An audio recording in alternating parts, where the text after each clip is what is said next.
تعالوا خلينا نسوي أجنحة دجاج بتتبيلة فخمة جدا. 1.5 كيلو من الأجنحة خلي عليهم نص كوب من خل تفاح أو خل أحمر، أي شيء متوفر عندكم. خاشوقة كبيرة حيل من الملح، خاشوقة كبيرة حيل من الأوريغانو، خاشوقة كوب من البابريكا، خلي ليمونة، وخاشوقة كبيرة إلى خاشوقة ونص من معجون الفلفل.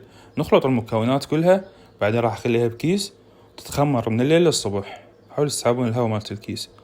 خليها بالشياش، خليها على النار، نار متوسطة. نستمر بالتقليب، نشرحي شرحتين حتى تسوي شكل كامل. حتى تحصلون على أجنحة مستوي بشكل كامل والجلد ماله مقرمش، لازم تكون النار وسط ونقلب بشكل مستمر حتى ليش يحترق ويبقى الداخل مو مستوي مثل هذه بالضبط. وهذه مهمة جدا الشرحات نشرحها حتى تتخلل النار للداخل.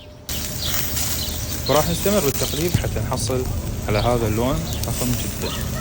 بس هيك بكل بساطة خلاص الوصفة مالتنا، جربوها عليكم بالعافية إن شاء الله يا رب. إذا تحبون تدهنوها بعدين بصلصة، شوية بسرمان وشوية كاتشب، مجرد هيك حتى ينطيها لون ألطف.